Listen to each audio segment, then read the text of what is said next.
If you think about it, most discipline advice on the internet often feels like it was written by someone who's never actually struggled with discipline. It's either too soft, like be kind to yourself, just take small steps, or it's something absurdly hardcore, like if you skip a workout, punish yourself by doing 500 burpees in a snowstorm. But in reality, none of it actually forces you to be consistent in the long run. The real issue is it's way too easy to not be disciplined. Your brain is wired for immediate comfort, and it's not your fault. It will choose the easiest, least painful option every time unless something forces it to do otherwise.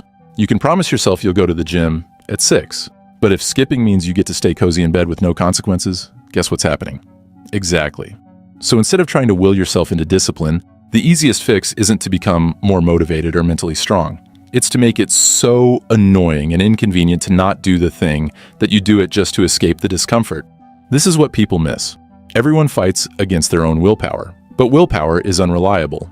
What you need is to lazy-proof your environment so that not being disciplined is what sucks more. Because, think about it, most of the things you actually stick to aren't because you're naturally disciplined, right?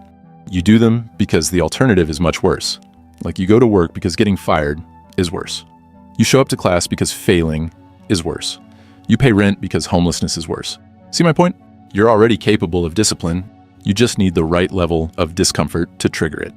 So, let's say you want to wake up early, but every morning you just keep hitting snooze like it owes you money. The standard advice would tell you to find a compelling reason to wake up, but that's not the problem. The problem is that staying in bed is still the better option. That's what you need to switch up. And instead, try putting your alarm across the room next to a cup of water. Now, when it goes off, you have to physically get up to turn it off. And since you're already up, might as well chug that water. Your body starts waking up. And at that point, going back to sleep now feels like a hassle. And boom, you're up. Or let's say you keep getting distracted while working. You tell yourself you'll focus, but then suddenly you're deep in a rabbit hole watching a 20-minute breakdown of why the Cars movie universe is a capitalist dystopia. So what's the solution? Simple. You make those distractions physically annoying. In this case, you can use website blockers, but if you know you'll just turn them off, go manual. Take your phone, shut it down, and leave it in another room. If your laptop is the problem, do the same thing. 90% of the time, you'll get bored of logging back in real fast.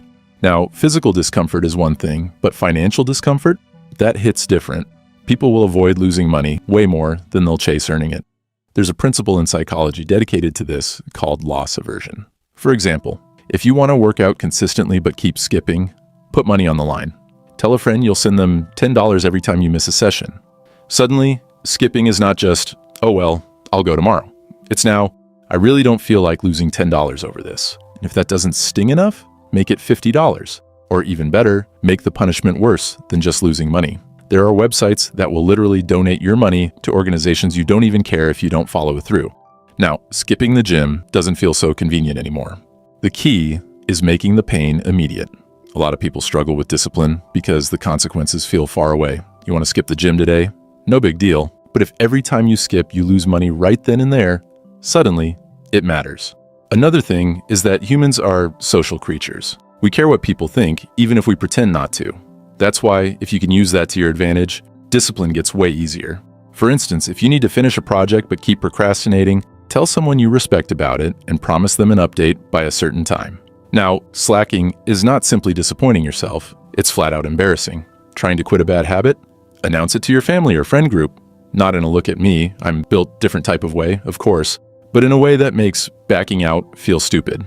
There's a reason accountability groups work. Nobody wants to be the one person who failed. There's an experiment where researchers found that simply having someone watch you made you perform better at a task. It's called body doubling. Having someone else in the room while you work, even if they're not doing anything, makes you focus more. If you can't find a real person, join an online co-working session. Your brain will register the presence of others, and suddenly you'll feel pressure to actually do something. Even something as simple as changing your wallpaper to a goal you're working on can help. There was another study where people who set their phone wallpaper to a goal-related image were significantly more likely to follow through. Why? Because every time they opened their phone, it was a reminder that quitting would make them look dumb. And that's the trick. The moment skipping feels worse than doing the thing, discipline stops being a struggle. It's not really about forcing yourself. It's about setting things up so the easy option is actually the right one. Behavioral psychology suggests that people don't change habits through inspiration. They change through consequences. Atomic Habits calls this the inversion of the second law of behavior change.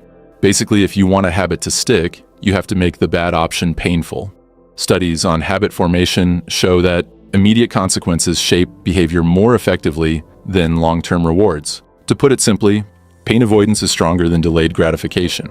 There's also a concept called temptation bundling, where you attach a consequence or reward to a habit. This is why tough gym rats who can only watch their favorite romance anime after working out tend to stay consistent. You can apply the same principle by making the thing you want to do the path of least resistance. But even with all this, some people still get overconfident and set punishments that are often too rough. If losing $10 per skipped workout is motivating, great.